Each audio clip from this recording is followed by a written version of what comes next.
Hello, Dog Nation. I am Brandon Adams. This is DawgNation Daily, the daily podcast for Georgia Bulldogs fans. We are presented today by Kroger, and we are happy to have you with us as we have reached the end of our Gator Hater countdown here for this year, and we are getting ready for a massive, massive game on Saturday. I've got something really fun that I'm going to be doing on Saturday, and I'm really excited about that. I'm going to tell you about that, and it's just going to be a great weekend. We can't wait for it. We love Georgia, Florida. We love the fact that Georgia loves Georgia, Florida. Both, I think the coach, you can say that about. The quarterback, Stetson Bennett, we're going to hear more from him on this topic in just a moment. We just love all of this. We have some of our best golden shoes of the year, as you might imagine, as people have their attention fully on the cocktail party there on Saturday. We're going to make fun of Florida for an embarrassing recruiting loss yesterday when the entire world thought they had won this thing for the five-star defensive back. We'll talk about that. We'll get to the Bo Nix stuff a little bit too. This is one of those things that on a different day we might do the whole show on Bo Nix, saying that he thinks that they would beat Georgia in a rematch after losing 49-3 to begin the season. But we'll get there on that. And we're just going to kind of talk about just kind of what it means for days like this on this particular Saturday. I think it's going to be a fun show. I'm really happy to have it. I got my Gatorade t-shirt on. We love doing all of that. And listen, it wouldn't be so much fun if it wasn't for you being here. So we appreciate that. Glad to have you a part of it with us. Let's get ready to go out on the weekend style and head towards the cocktail party there this weekend. What do you say we do that right now? It is DawgNation Daily, the daily podcast for Georgia Bulldogs fans, presented by Kroger. And it begins right now. Today's episode of DawgNation Daily is brought to you by Kroger, fresh for everyone.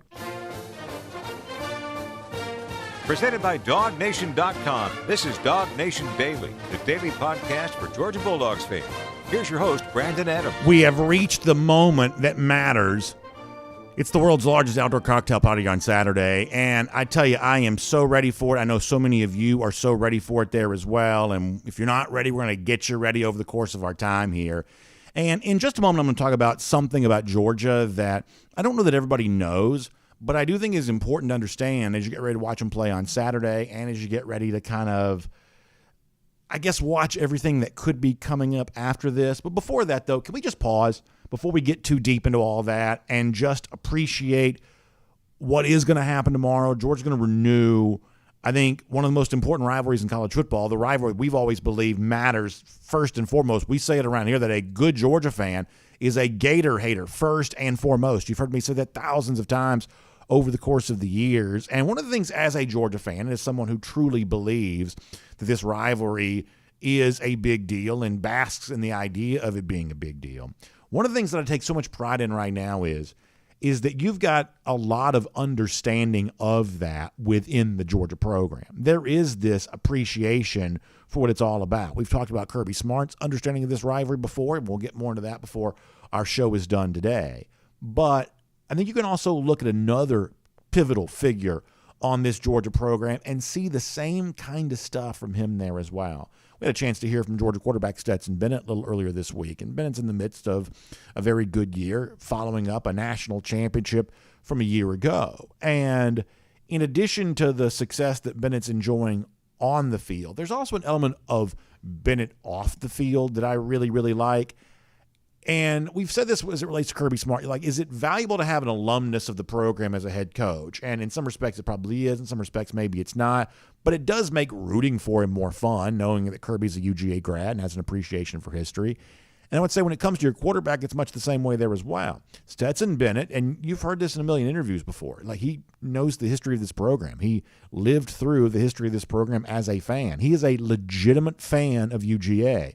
And his experience growing up isn't all that different than mine was. Now, I'm not a quarterback and, things like that, but in terms of living and dying with the very best and kind of most heartbreaking moments of Georgia over the course of those years, he's a little younger than me, but his path was pretty similar to mine in that those moments kind of shaped his life. And here he is now living out this unimaginable dream of being the starting quarterback for the team that he always rooted for, but he still brings that personality with him, that understanding of, hey, what the big games for Georgia all mean. And in particular, because of where he grew up down in South Georgia, as you might imagine, the Georgia-Florida game means a ton to him in particular. So before we get into anything else, let's just stop and appreciate the fact that the Georgia program has a lot of guys right now that understand what the cocktail party is all about, including Stetson Bennett. Here is him earlier this week.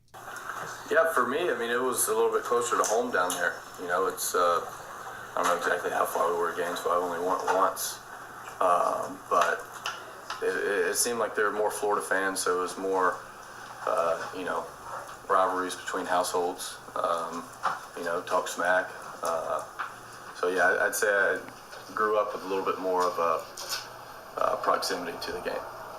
So, first of all, I just love the idea that Stetson, growing up, was talking smack to Florida fans wherever he could find them. And as he kind of describes right there, I think you kind of, you know, you see some of that edge from Bennett here now, and apparently he still had that even way back then, down there, a little closer to the Florida border, and seeing a Gator fan, and, you know, maybe they're flying those Gator flags at their house or something like that. As distasteful of an idea as that kind of comes across to many of us, but maybe that's what was going on. And Bennett said, oh, yeah, there's a lot of smack talk back then. Like, Georgia's got the kind of quarterback right now who's been around this thing long enough to have participated in some smack talk on Georgia-Florida even when he was a kid. And, you know, now he's got the appreciation for the rivalry as a player. It's not just a thing that he did from a fan-oriented smack talk perspective. It's something that he's also doing now as a player, and he'll do it, you know, maybe for the final time on Saturday as a Georgia quarterback. But nonetheless, he now has the perspective on the rivalry, having been a participant in it. And this week, he also talked about that there as well. I mean, I can tell you that it's hard to get a feel for how much the players care and feel about the rivalry until you play in it. And, you know, you can throw records or whatever you want to out the window, you know, more so than probably any other game on our schedule when we go down there and play Florida. I think, you know, Coach Napier is building a good program. I loved him whenever he was at Louisiana. And, you know, they're always going to be a force to be reckoned with down there. So I do think I think it makes it fun. I don't know that it makes it more likely that Georgia wins, or, you know, I don't know that it makes Bennett any better of a player, but as someone who has rooted for this Georgia team my entire life, when you can have guys in positions to succeed that know the history of the program, that have been invested in the history of the program, that have a little bit of connection to all of that, I do think it makes rooting for this team all the more fun to be able to say that. And I think it makes rooting for Georgia in the cocktail party on Saturday even more fun there as well. In fact, one more I'll give you here from Bennett from earlier this week. You know, the age-old debate, and this is kind of only true because it's a neutral site game. You know, some people want to call it Florida, Georgia. Some people want to call it Georgia, Florida. And this is kind of always one of those things that one of the to use a fancy word here, like a shibboleth, one of the sort of shibboleths of Georgia fandom is calling it Georgia, Florida instead of Florida, Georgia. That's something that to a lot of Georgia fans means a lot and is very, very important. And Stetson Bennett, much the same way. He had kind of a funny exchange with a reporter this week on that very topic. One more from Stetson Bennett here. Stetson, have you thought about this being your last Florida, Georgia, or Georgia, Florida, however you want to label it? Georgia, Florida. I know. It's an emotional subject around here, however people would say. Anyway. So, I mean, Bennett doesn't hesitate to say, no, this is Georgia, Florida, not Florida, Georgia. That's the kind of thing you have with your quarterback here right now. But for a moment, let's kind of move off of that, and let's talk about what else Georgia has when it comes to Stetson Bennett. And quietly, I think it might be that Georgia has a lot more than some people realize. You know, sometimes we get caught up with kind of like fancy stats here, or what you might think of as kind of as analytics or some sort of complicated way of explaining what's happening on a football field. But it doesn't always have to be that way. And in fact, if you can explain something simply, you probably should. And there is a simple truth about Georgia right now that I'm not quite so sure everyone is necessarily aware of. In fact, I don't even know that I was necessarily aware of this. It's one of those things I just sort of stumbled across, and I think it's kind of interesting. What is the simplest measurement of offensive success of them all? Maybe it's points scored, and Georgia's actually way better at that than they have been at any point in time under the Kirby Smart era. We had kind of called for Georgia this year to score 42 points per game, and guess what? Here we are through 7 ball games, moving into kind of the unofficial second half of the season on the other side of the bye week, and Georgia is like a couple tenths of a point underneath that. They're in excess of 41 points per game right now. They are essentially right on the measurement that we were calling for to find a way to score 42 points per game. If they can keep that up over the course of the rest of the season, then Georgia's going to be in a great spot offensively. But beyond that, there's also just yards. Like, how many yards do you compile? And, in the modern age of football discussion, we've kind of gotten away from that.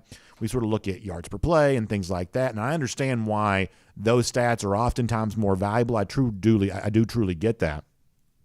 But did you know that if you want to be old school here for a moment and kind of talk about something from sort of an old school statistical perspective here for a moment, did you know that Georgia has actually compiled the second most yards in all of college football here for the season? You may not be surprised to find out that Tennessee is number one in that category. They're averaging 571.7 yards per game offensively. Their offense truly, I believe, has been that good. You won't hear me say anything bad about the Vols offensively. They've been pretty stellar. But Georgia's actually second in the country in that category at 526.6 yards per game offensively. They're actually ahead of the vaunted Ohio State Buckeyes, and they are almost ahead by a full 10 yards per game. Ohio State is just fourth nationally in that category at 517.4. Now, ultimately, there are things that may matter more than that. Certainly scoring points matters, and maybe yards per play is a better measurement of the overall offensive success, and admittedly the Buckeyes are better than Georgia in that regard. But here's a category that for a lot of people has kind of been the one of the more important measurements offensively for a long time. How many yards are you compiling? And on a per-game basis, only the Tennessee Vols are compiling more yards per game right now than Georgia is. And so the takeaway from all of this, I think, should be self-evident, is that when you watch Georgia throughout this season, you've seen some blemishes. You've seen some imperfections. Of course, we would all notice that, but some of our ability to notice that is based on the fact that we are so fixated on this as a topic. We zero in to like a microscopic level to see everything going on with UGA. But if you pull back a little bit, sometimes you do get a clearer picture. And when you pull back, not just on Georgia, but on college football overall, what you see is there's nobody in the country more dominant right now than UGA. That when you watch Georgia, this is what dominance looks like. Now, I want to see it continue against Florida on Saturday, but if Georgia plays again, as it has played throughout the season against the Gators, you are seeing a team right now that I think is playing in excess of what anybody else is doing on both sides of the ball here thus far this season. So a lot of folks look at Georgia and they say, maybe they could just be a little bit more explosive offensively. And maybe they could, and maybe at some point in time they will. But when you also see what they are doing, what you see right now is a team that's getting it done on both sides of the ball about as well as anybody could. In fact, better, I believe, than anybody else in the nation here right now. Very quietly, they've compiled a lot more yards this year than a lot of folks give them credit for, and they could be ready to pile on a whole bunch more against those lousy, stinking Gators on Saturday. In fact, I hope they do, and in fact, I can't wait to see it happen. My name's Brandon Adams, and this is DawgNation Daily, the daily podcast for Georgia Bulldogs fans, presented today by Kroger, and we are happy to have you with us, no matter how you get to us. Live on video, 9:45, 1st and 15, DawgNation.com, the DawgNation app. 10 a.m. after that, Facebook, YouTube, Twitter, Twitch, or the radio at noon on Athens Sports Radio 960 The Ref. We're available as a podcast wherever you find them, including the world-famous DawgNation.com. So many fun things going on, and so happy to have you with us for all of it. And, of course, we appreciate our friends at Kroger for making the show possible for you here today there as well. And, by the way, speaking of fun things, we got the cocktail party here this weekend, and as it commonly is, Georgia-Florida will then be a big lead-in for my family and for many of your families there as well when it comes to Halloween. Because when we get back home on the other side of the beat down of Florida, at that point, it's going to be time to get ready for Halloween. Now, of course, at our house, we've been getting ready for Halloween now for what seems like 2 months. But nonetheless, the big moment is almost here. Candy getting stocked. My wife likes to make we make like the little baggy things, like the little goodie bags. So if you come to our house, you get like a whole, it's like a stocking. It's like a Christmas stocking, basically. You get to take home with you via Halloween. So we have a lot to do to get ready for the Halloween celebration. And I know a lot of you are doing that there as well. Well, the good news is that you can get big savings right now at your local Kroger. Just stop by and go in store. It's easy to find the Halloween section. At my local Kroger, it's just like right there in the middle of the store. It's candy, it's decorations, and all that kind of stuff. And it's simply like front and center right there for you to easily get to and get all you need for the Halloween. Even if it's just the candy you want to eat yourself, which, let's face it, that's a big part of this too. You can get all that right there at your local Kroger. And the good news is you can also get like up to 20% savings on this there as well. So if you want to find out more online, it's Kroger.com/Halloween. That's Kroger.com/Halloween. or you can just stop by and do all the savings in store on that. All right, we have got a big show coming up for you. It's Jeff Sentell here in a moment. It's also going to be in a moment around the Doghouse, presented today by Berkshire Hathaway Home Services. Let me make one more quick announcement, though, before we get there. So on Saturday, this is a little bit of a culmination for me of something that I wanted to do for a long time. I'm going to get a chance to hang out on Saturday with my friends from the Jacksonville Bulldog Club. They invited me to come be a part of this. Actually, we did one of those call-in shows last year prior to the national championship game, and one of the great folks connected to the Jacksonville Bulldog Club kind of extended the invitation for me to kind of come down there and be a part of that. And it's one of those things that I really wanted to do, and it just kind of fell into place here right now. So on Saturday, I'm going to be down there hanging out. We'll do our Kroger kickoff pregame show from the Jacksonville Bulldog Club tailgate. I'm really excited about this. You know, I love what they do. They're obviously meeting throughout the year, and, you know, they're also kind of a, you know, they're not just a booster club supporting Georgia, but they also kind of have a serious side there as well. They have a scholarship fund that they've kind of put together in honor of Vince Dooley, but they love to have a lot of fun related to the Georgia-Florida game. When I was a kid, watching them on TV, they were always talking about the Jacksonville Bulldog Club. And they got that great logo, and sometimes you kind of see me wear some of the gear that has the dog with the gator in its mouth. That's kind of the official Jacksonville Bulldog Club logo. So I love what they do. I'm so happy to be able to be a part of that and hanging out with them there on that. It's just going to be a great experience. If you want to learn more about the Jacksonville Bulldog Club, you can go to jaxbulldogs.com and find out. If you're down that area, this is honestly one of the most prominent Bulldog clubs there is. And they've been kind enough to want to host me this weekend, so I wanted to give a quick shout-out to them. It's just jaxbulldogs.com. If you're down there, kind of near that Florida First Coast area, you can learn more about that, so make sure you check that out. I'm really excited about being a part of that. So with that said, let's transition here now around the Doghouse, presented today by Berkshire Hathaway Home Services. And I know the folks from the Jacksonville Bulldog Club were having fun with this last night, because I know DawgNation, wherever it is, was having a lot of fun related to this. So Florida thought it was going to get a big 5-star recruit. Cormani McClain, the defensive back, has been, he's just been, all the online predictions, the official predictions. I mean, on some of these websites, it was like 100% unanimous. Everybody thought McClain was going to Florida. And lo and behold, at the last minute, McClain pulled one of the great swerves of the 2023 recruiting cycle when he made his pledge instead to Miami. I don't know if there we go. We got the announcement. Now, somebody pointed this out before the show began, and this is so funny. So Hayes Fawcett, who's a great guy, works for he's a very talented guy. I don't know him personally, but he's a very talented guy on 3. So here is the edit. If you're watching a video, you see this. If you're not, so there's a lot going on here with the official edit for Cormani McClain.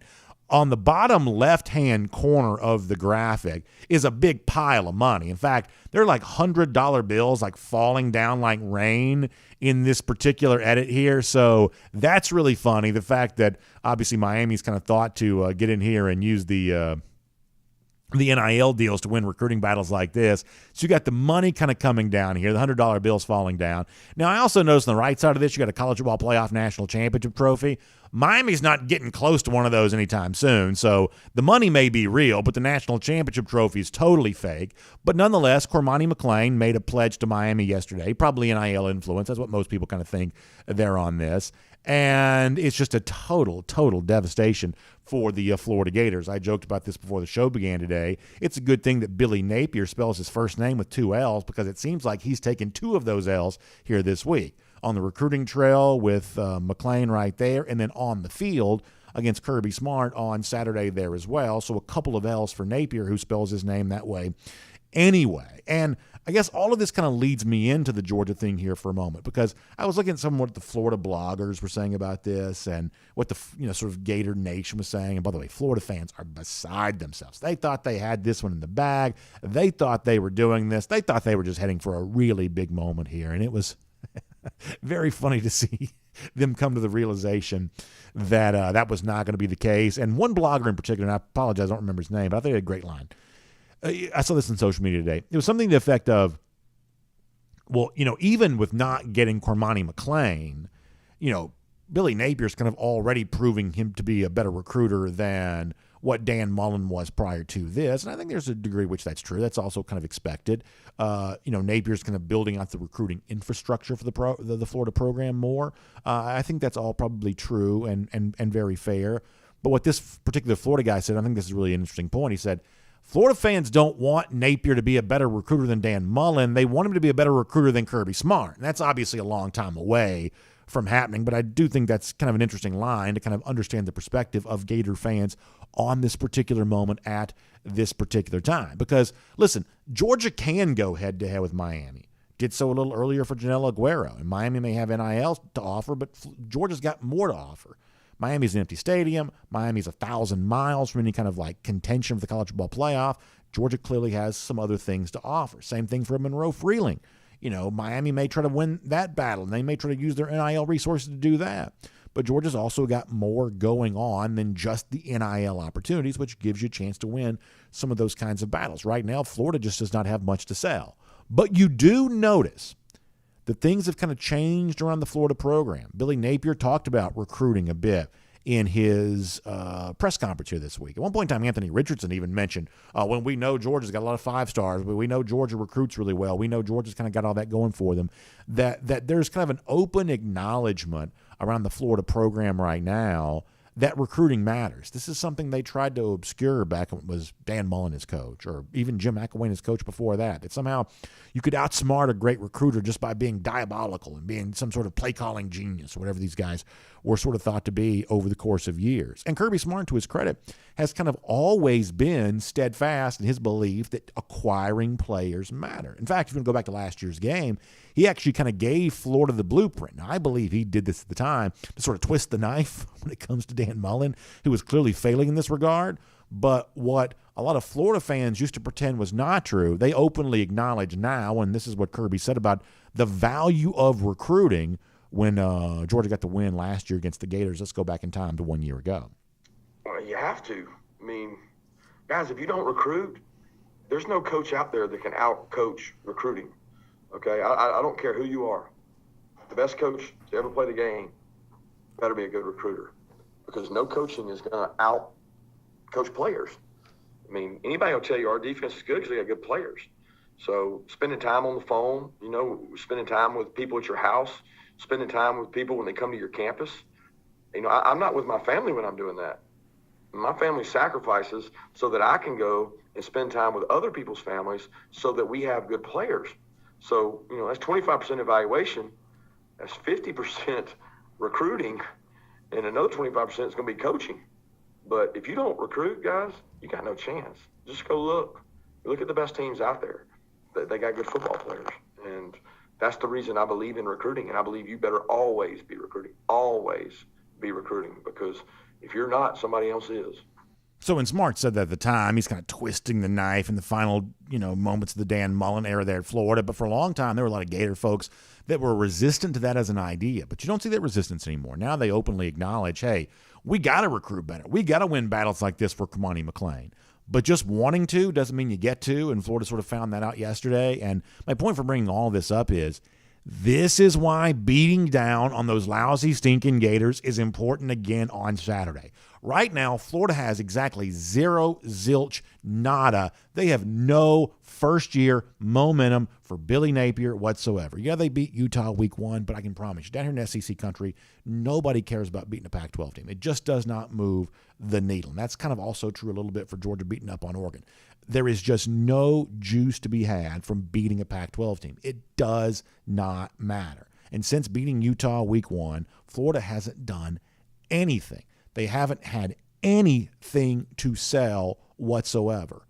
So the Dogs' job on Saturday is to look in on a Florida program where things are kind of bad right now, find a way to make it worse. Find a way to prolong their misery. Find a way to make the reboot that Billy Napier's trying to participate in, find a way to make that even more challenging. And if you do, the kinds of recruiting wins that Georgia has enjoyed, the elite players from the Sunshine State that Georgia's found a way to get, then you'll have a chance to do even more of that. And the Florida misery that makes all this even more possible for UGA, it'll be prolonged there as well. So something to consider as the Dogs get ready to take on the Gators in Jacksonville again on Saturday. And that is Around the Doghouse, and it's presented today by our friends at Berkshire Hathaway Home Services. And one of the things that Berkshire Hathaway Home Services says, and I love this line, that the best time for new beginnings is right now. Now, let me tell you what that means.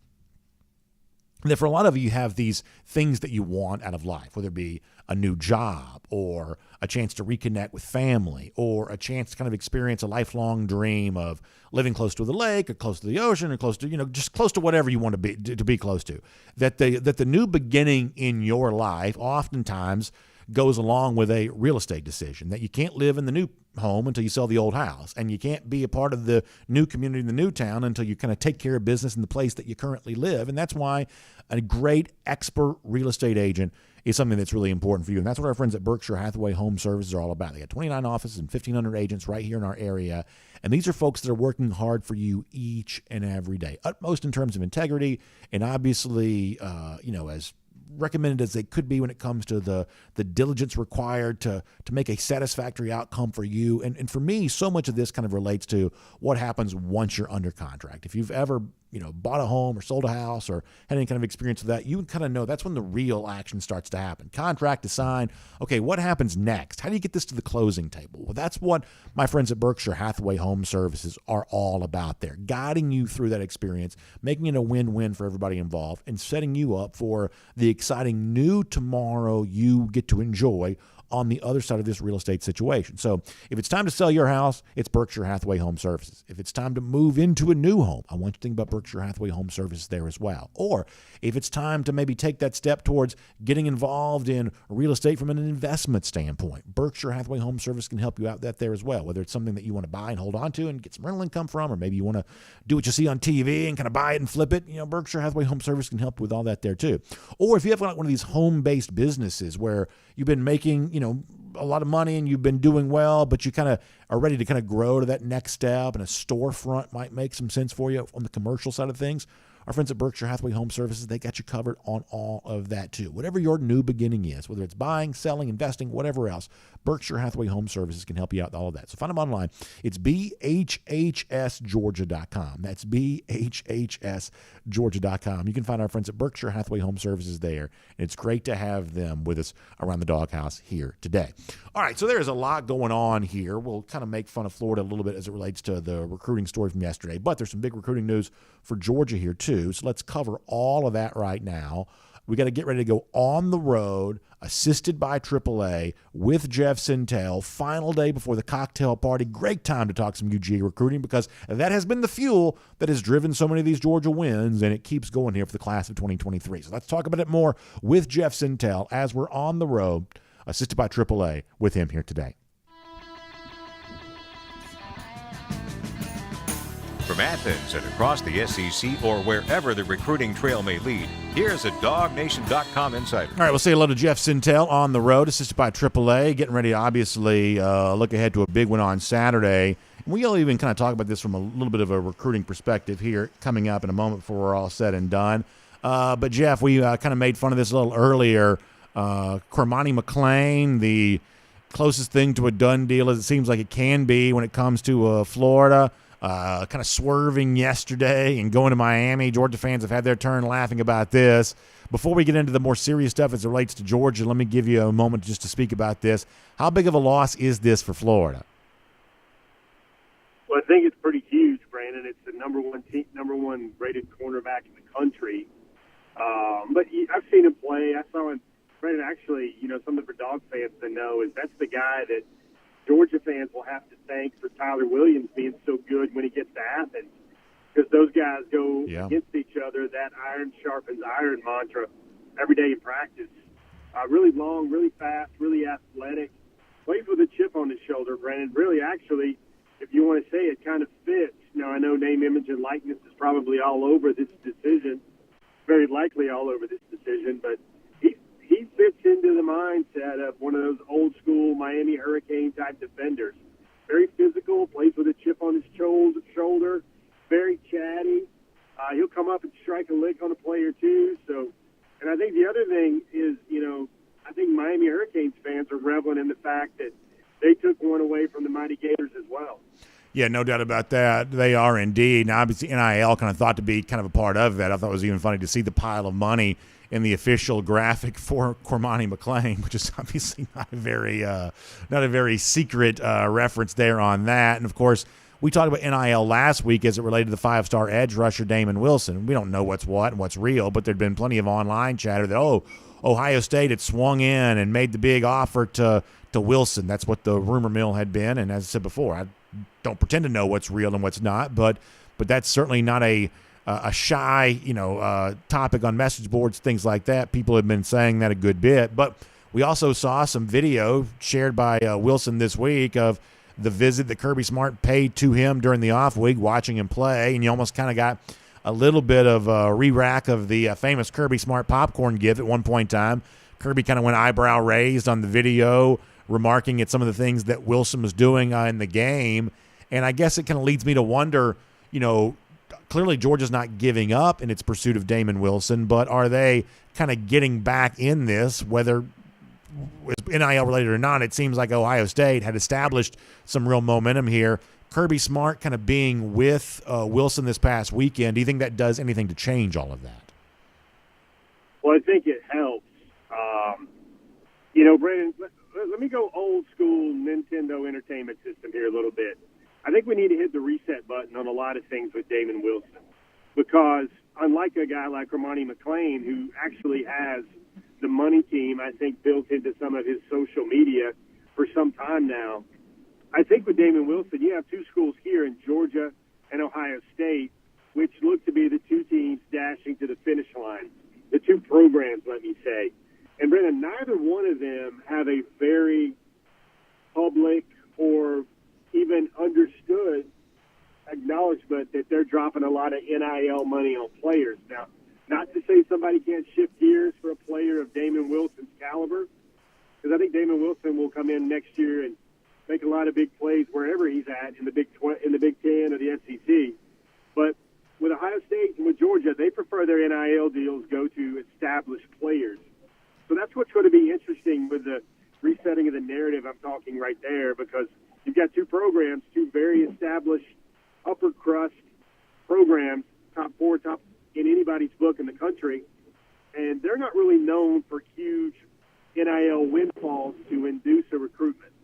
So that's what I think is most interesting, especially with what people are sitting out there throwing around about Damon Wilson this and Damon Wilson that. I think it's very intriguing. You've got two programs down to the wire here that aren't really known for a lot of those NIL worries that everybody kind of trumps up right now. I think the other thing that's kind of interesting here is that I think when you see Georgia going, visually we see Kirby Smart, present there last weekend. It's pretty clear that Georgia's making this a recruiting priority. And Jeff, I think you can take more from this too. I think that Georgia knows it needs to upgrade the situation with its edge rushers right now. Now, listen, Marvin Jones Jr. may go on to be one of the all-time greats. He's still very early into his college career, so we haven't quite seen what he brings to the table yet. But overall, I think that Georgia has a little bit of a value add that it can still provide when it comes to just sort of the edge rusher types getting after quarterbacks. Right now, Georgia's not doing that enough, and maybe some recruiting misses are an example of why that's the case. But one way or another, this is something that it seems like to me Georgia wants to correct for the future, and going after the guy who gets after quarterbacks coming off the edge. I think Georgia, by its visual actions here, is demonstrating that to be a clear priority. Yeah, Brandon, I'm going to just test out a theory here. And I got a question for you on the Damon Wilson subject in a minute. But, Brandon, I'm of the opinion that Darius Smith, Michael Williams, and Marvin Jones Jr., those three guys especially, if those guys don't end up sacking quarterbacks over the next 3 or 4 years at Georgia, that's just not the way the Dogs are going to be built. Remember last year, the generational defense, a lot of those pressures came up the middle from blitzes, from Nakobe Dean, linebackers. Other than that, the one thing people forget is how well Adam Anderson was getting after the passer last year prior to his incident where he was no longer a Georgia Bulldog. I think he was a team leader in sacks with about 6. That was through 6 games, I believe, through the Florida game. So I think that's very intriguing about, is it just simply pass rush, or is it how much Georgia plays defense? One thing we've seen in 8A football, Damon Wilson can certainly get after the passer. 18 sacks a year ago, big plays in the state championship game, blocking punts. But my question to you, sir, is I know how you like to get the magnifying glass and look over quotes for the word home and the word family. I'm curious if you didn't pull up the lyrics that went behind that popular Kodak Black song with Damon Wilson on his Instagram post. Did you go looking through the lyrics and try to find the interpretation about being a star, maybe going to a place where you can be a star? Did you go that far, my friend? No, I don't know that I did. I did not realize that was Kodak Black who was, presenting that particular song there. What should I have read into that if I did? I think that's just a song, Brandon. Okay. I think that's what it is. Because Kodak Brandon, Black's a Florida fan, right? I do know that. Didn't he? Isn't he a Florida fan? It's funny. Brandon, I'm pretty sure I know more about modern rappers than you, but I think you know more about whether modern rappers are fans of certain schools than I do. That is which is pretty hilarious. That is very true. Like, I am not going to be anybody's a partner on hip-hop trivia. That's not something I'm going to succeed at, but I am pretty sure, because I remember there was a very awkward video one time, I believe, with Kodak and Dan Mullen that I thought was hilarious because it was pretty obvious that Mullen was, completely out of place, trying to be cool with a legitimately cool guy like Kodak Black. So I thought it was very funny. But that's kind of the extent of my knowledge of Mr. Black. It's funny. Like it's like you and I at dinner, man. It's like I hear that video and I see that post and I'm like, oh, I wonder if he probably should have used a little baby 2040. He's like, isn't he a Florida fan? Right. Is he a Miami fan? I think that's pretty much perfect. Granted, a lot of times with this, these young people don't even pick out the music. They have the person that created the hype video for them to do that. So, and plus on our show we can't play we can't play the music anyway. Sometimes for content reasons, but other times it's going to get picked up by the big tech censors. They have their bots out there trying to scrape all this commercial music. So commercial music's a big no-no for our show anyway, because big tech's always got its bots out there chasing after that kind of stuff. Big tech and bots. Yep. I would say, Brandon, the thing there to look at is, you want to be in the hype video that's on a young man's Instagram post. That shows that he recognizes Georgia, watching him as a big national brand, a big certification of the skills. I think that's really a good thing. Brandon, I think the main thing about this, and I think we need to maybe play one hole here on this topic with the Damon Wilson Instagram post. Man, did you see all the dogs that jumped in on that thing? Not just the current commitments, man. I did. Trayvon Walker, Jordan Davis. I saw Jordan Davis for sure. I mean, I didn't see Joey Bosa. I didn't see Chase Young. I didn't see a lot of Buckeye NFL dudes all over his post as well. So good point. Very intriguing there, to say the least. All right, very quickly on this topic, then we're going to move on. You talk about edge rushers currently in the program. Like, one of the things I like about the future of a guy like, say, Darius Smith is that I do think a little bit longer frame. And listen, Smith's a great athlete. He runs very well too. But I think somebody that's got that little bit longer frame, if you're thinking about improving your pass rush in the future, a guy like that, kind of got the long arms, kind of got the, the sort of taller build. I think that's a good archetype for Georgia to kind of try to lean on in the future. And I've always sort of felt like that Smith, that's one of the things he sort of brings to the table. So as you're thinking about the future of that Georgia pass rush, that's the kind of body I wouldn't mind seeing more of in this program. Certainly, sir. I mean, heck, the thing that people should just, crack one open about this weekend about a guy like Darius Smith or Marvin Jones Jr. First of all, Darius Smith was, Brandon, you saw him in the last game, right, against Vanderbilt. He was covering slot receivers. Yeah. And doing a pretty good job of it, too. And that's the guy that's going to be hawking quarterbacks for Georgia in the near future. When I think of Marvin Jones, when I think of even Darius Smith, I think, remember those edits they did a couple of years ago, Brandon, from the Georgia social media team, Apex Predators? Those guys just look like the Predator out there, big, tall, muscular. They just look like a sinewy, high-precision athlete. I mean, those are the guys you want getting after quarterbacks, and that's why I said if the level of athleticism for those guys aren't generating double-digit sacks a year for Georgia, I think people should just assume that they're going to get drafted in the first round, they're going to be able to play the run, they're going to be able to get their run fits, but maybe those 15-sack seasons are not what Georgia and Kirby Smart are looking for. So this, Georgia fans are like vultures. If they see a wounded animal out there somewhere, they just go launching towards that to see what they can pick off the bones.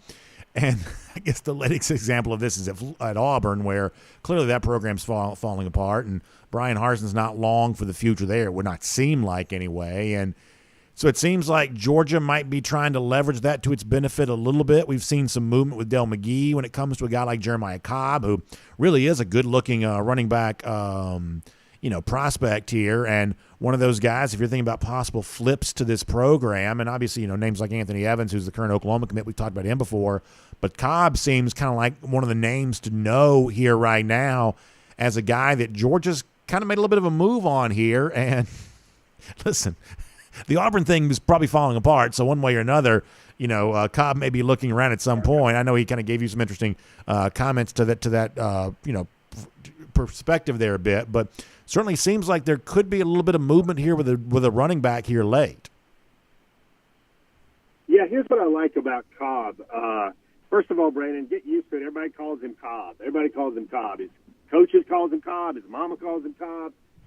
And, one of the things we're going to have a story up at DawgNation.com today is that lots of stuff to like, Brandon. I think the 100-meter time is about 10.7, 10.6. That's a lot lower than what's floating around on a lot of recruiting pages. 5'11", 195. Brandon, he's had back-to-back 2,000-yard seasons in high school. A lot of stuff to like. But here's what I love about Jeremiah Cobb. Is this is a young man, let's be very frank, he's in a difficult spot. Loves Auburn, loves Cadillac Williams, he grew up an Alabama fan, but he loves the school that was there for him early. He established bonds. He loves Cadillac Williams, his lead recruiter. He loves the recruiting folks at Auburn. They've done a great job recruiting him. But he sees the handwriting on the wall. Brandon, it's all the odds. I know mybookie.com probably doesn't post these type of odds. One of the friends of your show, but the odds are not strong that Brian Harsin is going to be signing all these guys at Auburn in December or in February. And Jeremiah Cobb showed a great deal of loyalty, and I actually appreciated the way he handled it. Some tough questions as he said, listen, Brian Harsin's the coach at Auburn. I'm going to stay at Auburn. But if Brian Harsin is not the coach at Auburn, and definitely if Cadillac Williams is not my running backs coach at Auburn, no matter who comes in and takes over that post, he's like, I'm going to have to look around. And probably he realizes, the people close to him realizes this, that when the national champions are knocking on your door and they run the ball as well as Georgia does, you got to give them a look. You got to give them a hard look. He's going to be there at Georgia for the Tennessee game next weekend. I think that's potentially very impactful. All this great stuff about Cobb, Brandon. The one thing that really stands out to me, you ask people that have seen him play a bunch of times, you ask people in the industry, you ask his coaches, you ask the teams that have faced him, Brandon, you know what they say is the number one thing he does well, even with all that speed and even all those rushing yards? They say it's catching the ball out of the backfield. And whoa, when you hear that, Todd Monken fit. Remember what Kenny McIntosh did as they were destroying Auburn in the season opener at Mercedes-Benz Stadium?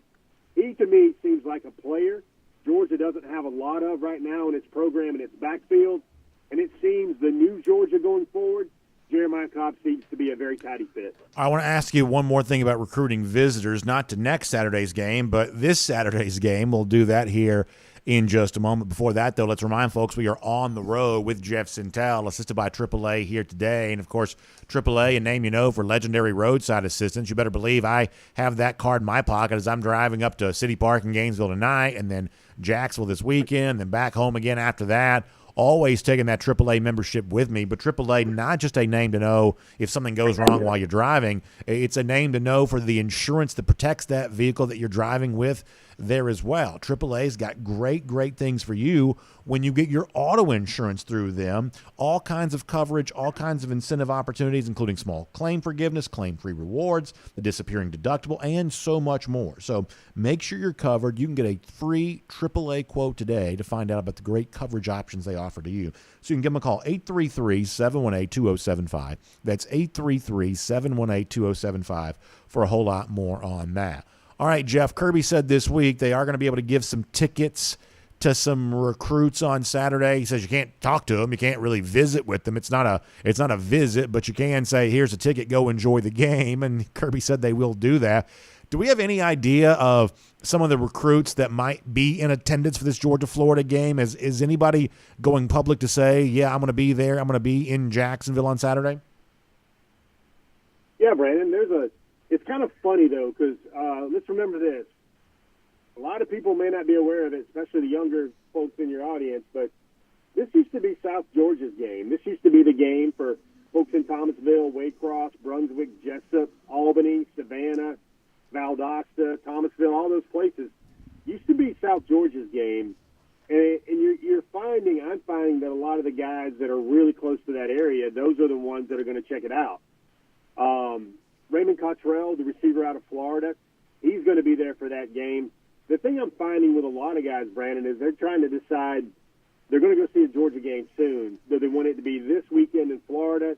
Do they want it to be next weekend for the Georgia-Tennessee game when Brandon, goodness gracious, it's going to be the Oscars with so many folks there for that game. All the people already know are already committing, going to be there at that game, going to be committed to making an appearance at that game. Just a star-studded list, man. The names are already starting to flow in. I mentioned Jeremiah Cobb. Raymond Cottrell is going to be back, going to go through Georgia games and roll. All the commitments. You got a lot of 5 stars that are taking a look at Georgia. This is a game, and I think the marquee visitor to look for, Brandon, this weekend probably has to be Jordan Big Baby Hall. He played last night, actually, for Westside High in Jacksonville. Yeah. And really, this is a hop and a skip, not even a jump for Jordan Big Baby Hall. And that's the guy you really need to see in the crowd on Saturday watching the Dogs play. Boy, that's fun to think about, Jeff. Good stuff. Well, I'll look forward to seeing you there on the Florida First Coast here this weekend. Of course, hope you enjoy yourself and have a great time. And then we'll see you back here next week to preview, as you said, a gigantic list of visitors for Georgia, Tennessee. And hopefully Georgia stays at number 1 and that mission of go for 2 in 22 stays fully intact.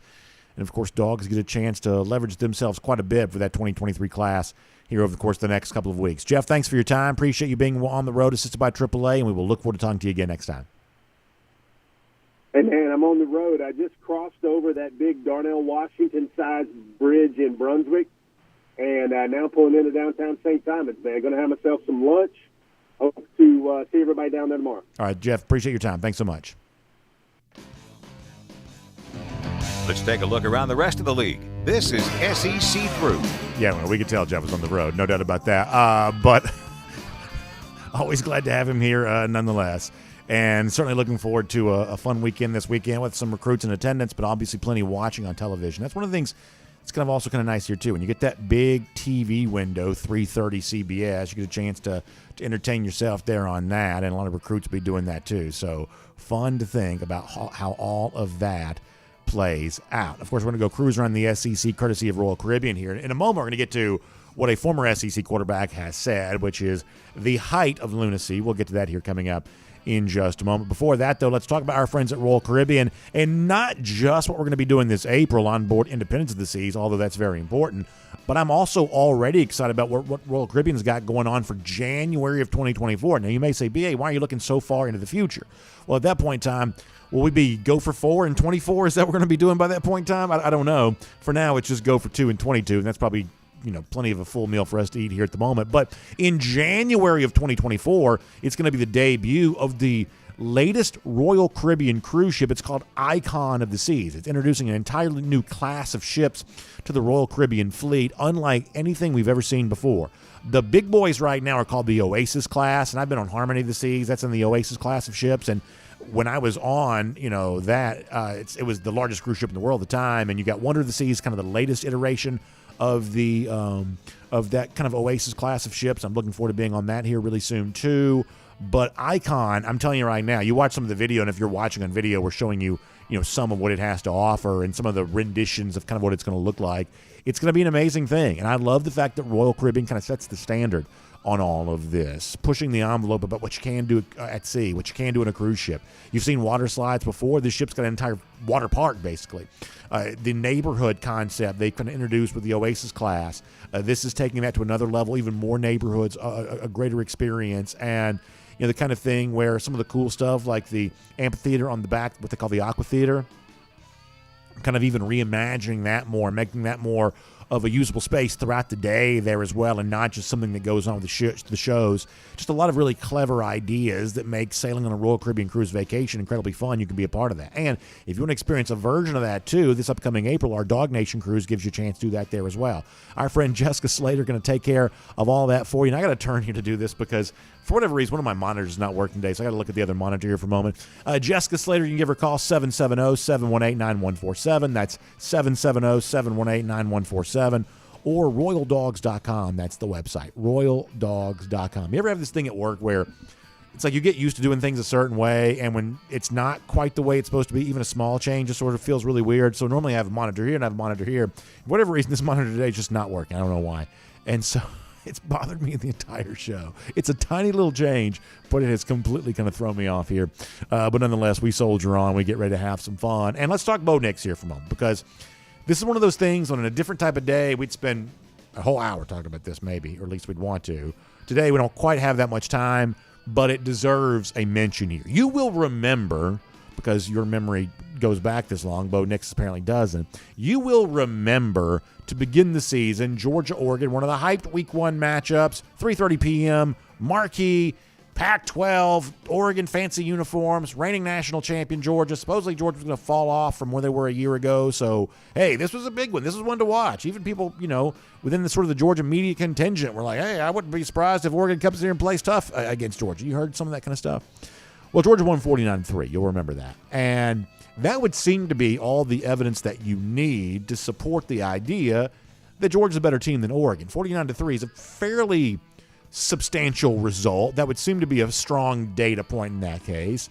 But steadfastly, Bo Nix is holding on to the idea that you didn't learn everything you need to know about these two teams based on 49-3. Now, I don't really mock players very much, but this is kind of an idiotic thing. And frankly, I don't blame Nix for this. I blame the media for amplifying it. So this is kind of my way to get around my general rule of not really trashing players. I'm going to trash the media for publicizing these remarks more so I'm going to trash Nix for saying them, because Nix is still relatively young.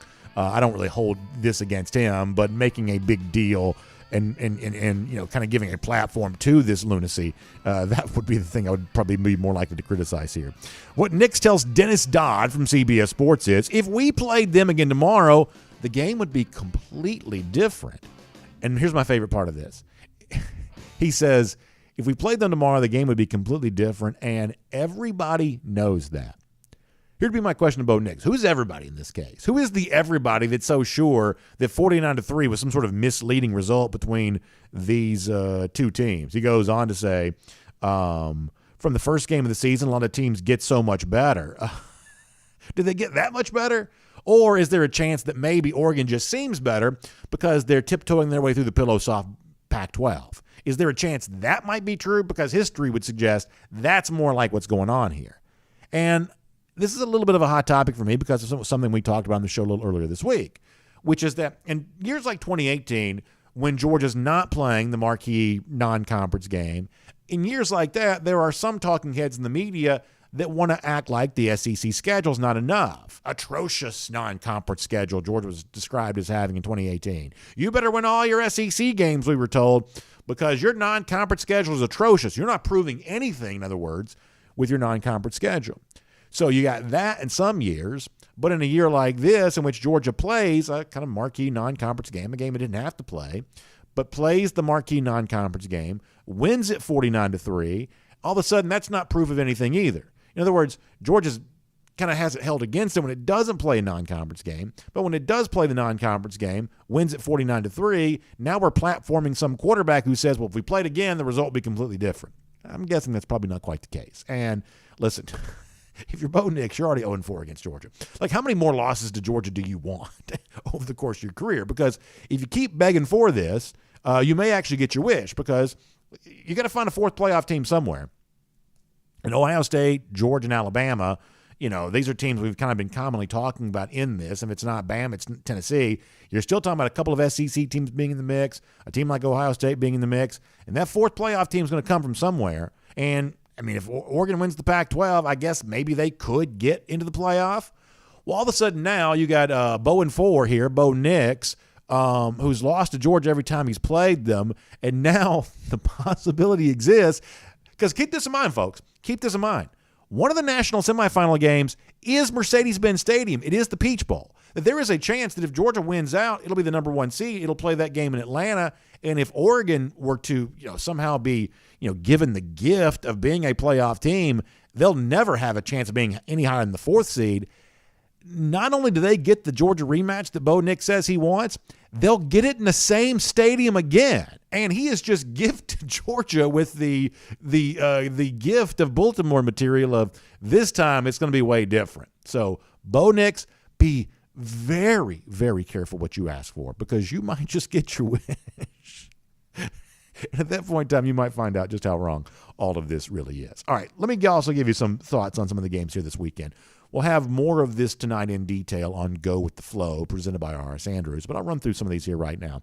We picked the Georgia-Florida game officially for our show. We had the number 24.5. That's greatly inflated from where the number has sort of been for most of the week. We may even have to sort of reconsider the way in which we can lock these spreads, because for a brief moment it got up that high, I guess.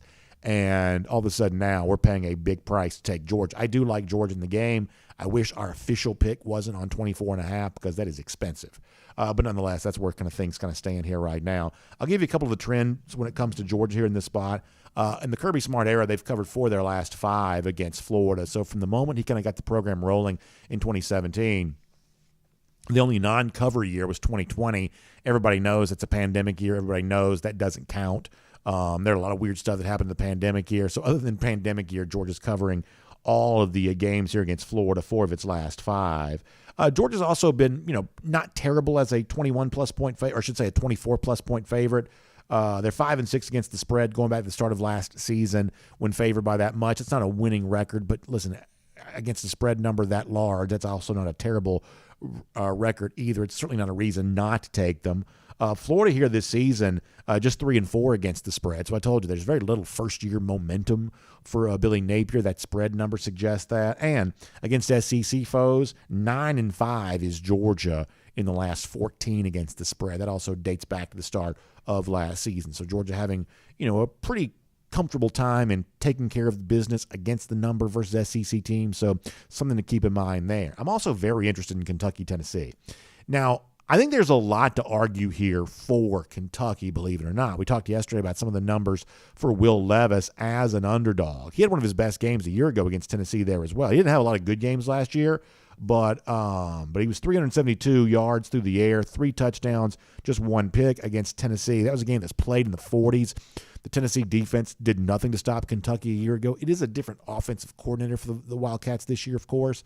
But one of the few teams that Levis actually had a good game against last year was Tennessee. As far as the Vols go, if you're looking for one example of them being a little bit different kind of team right now than they were last season, last year they were a losing record against the spread at home, 3-5 against the number in 2021. But thus far this year, they're 4-1 against the spread at home. I know one of their marquee performances was on the road at LSU. But the big difference here thus far is what they've done at home. So be careful taking Kentucky, because the Vols have obviously ridden some momentum there at Neyland Stadium. But nonetheless, Kentucky on the other side here, they're 8-4 against the spread versus SEC teams since 2021, 5-2 on the road over that same span against the spread, and 4-1 against the spread as a road underdog since 2021 there as well. So that, to me, builds a little bit of a case to look for Kentucky here to maybe keep it inside that 13-point spread. I'll just going to throw that out there for you to consider. Also, believe it or not, as crazy as this sounds, Texas A&M has let me down so much. But on Saturday, I got no choice but to take them again. They're 2.5-point underdogs at home against Ole Miss.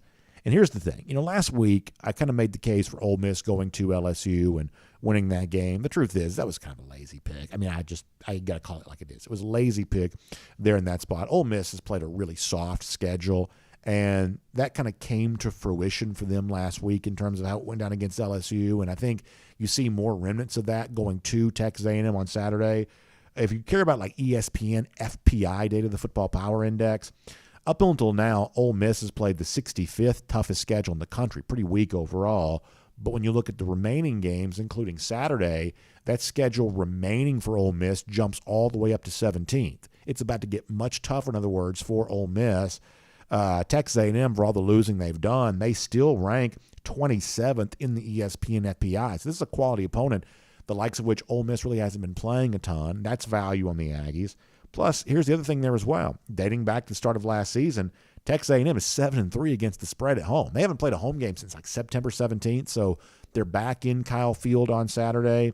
I think that they're the more tested team compared to Ole Miss, and as much as they've let me down, I'm going to be on the side of the Aggies again there. Two of the top 25 games, Ohio State at Penn State, Oklahoma State and Kansas State. I'll save my official picks on those for what we're going to do tonight on Go With The Flow. And for now, we'll just make that cruising around the SEC, courtesy of Royal Caribbean. And I'll also tell you, if you want to get your own action down on some of these games, our friends at MyBookie give you a great chance to do that. Just type in MyBookie to your browser. That's MyBookie. And let the internet do the work for you. Then you get there. Use the promo code DawgNation, and you can get a big deposit bonus when you sign up for a brand new account with our friends at MyBookie. And they'll do that to you up to $1,000. If you put in $500, they'll give you another $500. You put in $800, they'll give you another $800. All the way up to $1,000. They'll do this for you to get you set up here and playing with our friends at MyBookie. It's winning season at MyBookie, whether it be college football action. You got some games tonight. You had some games last night. Or you think about the NFL coming up on Sunday. Whatever your sport of choice is for betting, you can do that at MyBookie. Pretty much anything, anywhere, anytime with our friends at MyBookie. And you use the promo code DawgNation, take advantage of the big deposit bonus. You put in $300, they're going to bonus you $300. You put in $400, they're going to bonus you $400. You are literally a winner before you win your first bet with our friends at MyBookie. So type in MyBookie to the browser, use the promo code DawgNation, and take advantage of winning season at MyBookie here right now. All right, let's do this for a moment. So we talked about this the other day here in our program.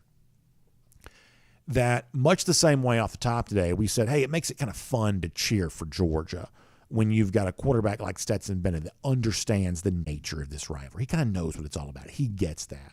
You know, Kirby Smart's the same kind of guy. And at one point in time, you know, Kirby was asked a few days ago, oh, is there some sort of concern? Is there some sort of worry on your part? Are you concerned that Georgia might look past a Florida team right now that's not very good? A Florida team right now that's more than a 3-touchdown underdog in this game.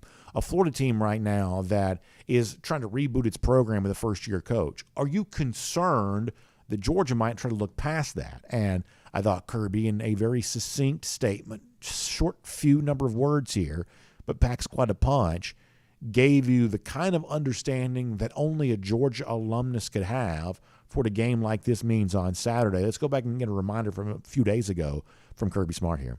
Yeah, this is Georgia-Florida matchup. I don't think you have to worry about that. I mean, I might understand if it was a non-conference or an FCS, but that's not going to be the case on Georgia-Florida.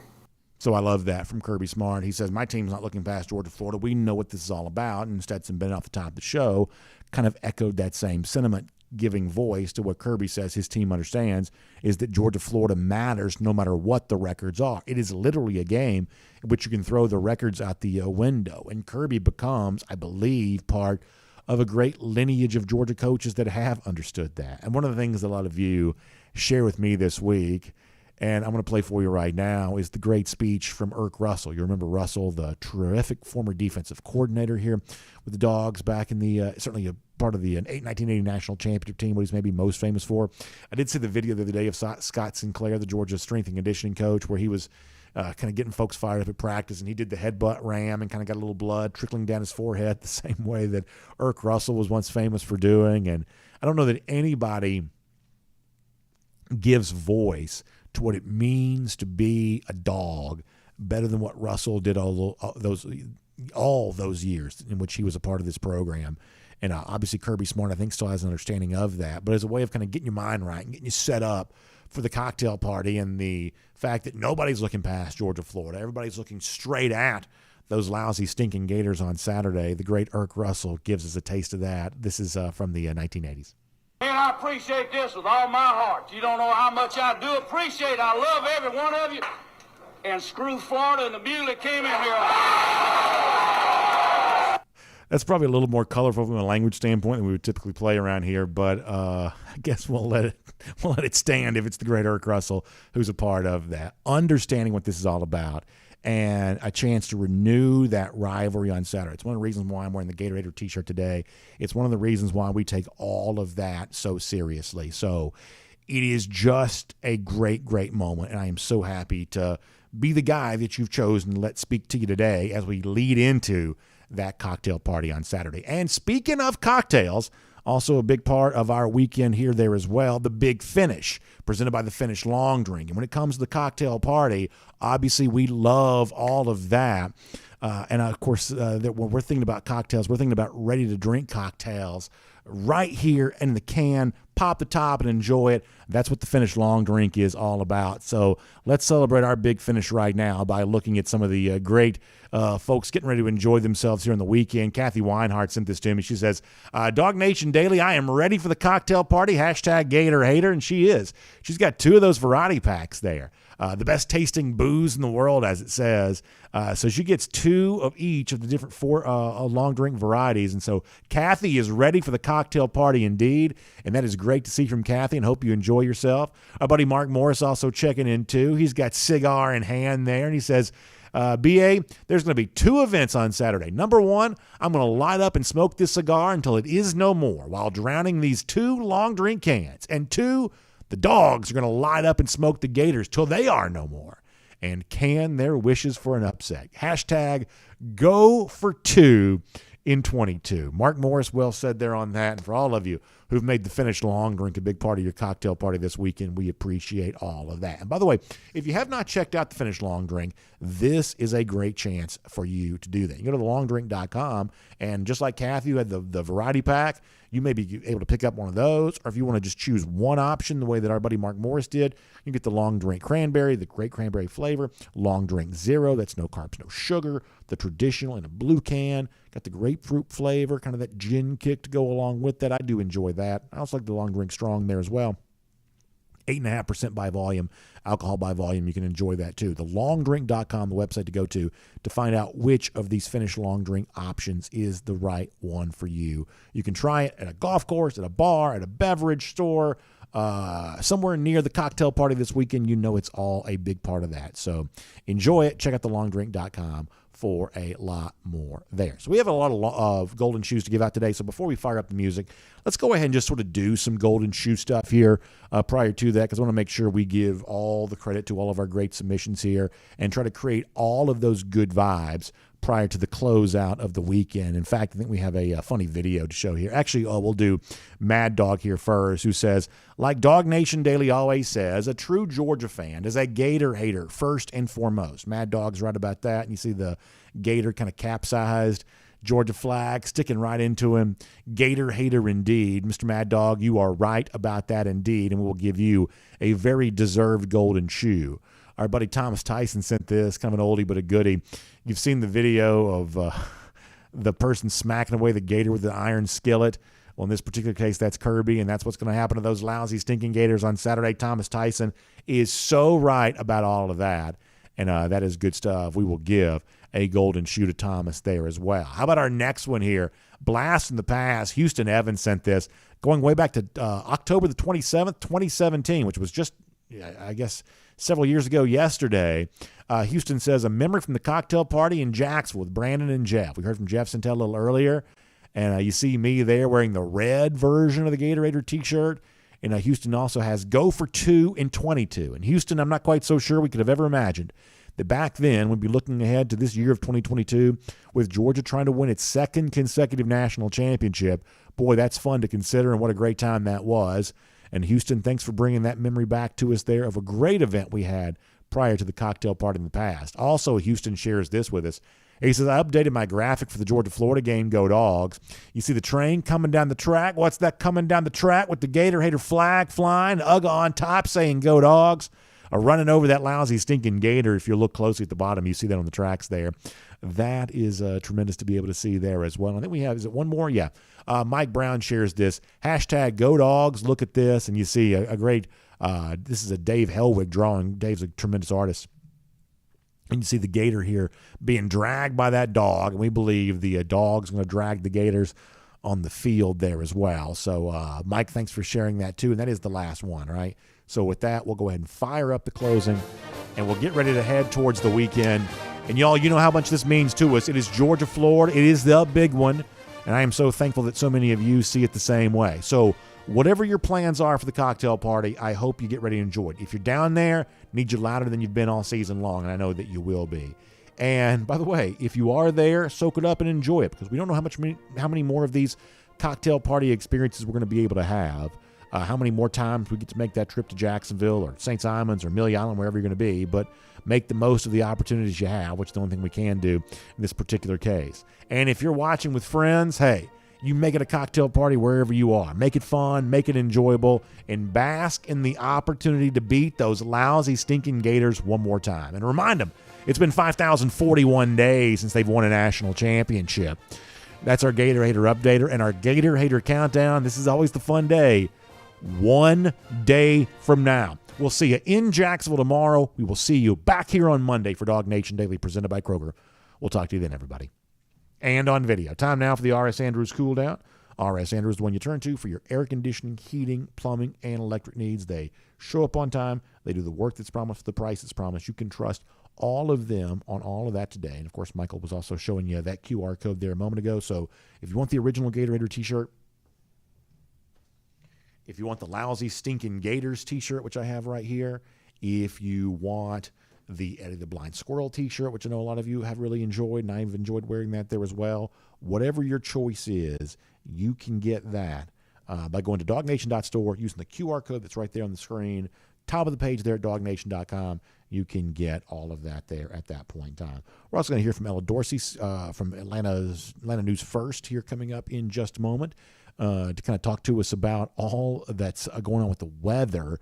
A little bit of a concern about rain kind of creeping in here, becoming a factor, and that's a big deal. So we'll hear from her on that, and I want to hear from you right now before Ella joins us here. So we'll have time for a couple of comments here, and then we'll get Ella coming up after that. So hope you're all doing great and getting ready for a fun weekend and good stuff here.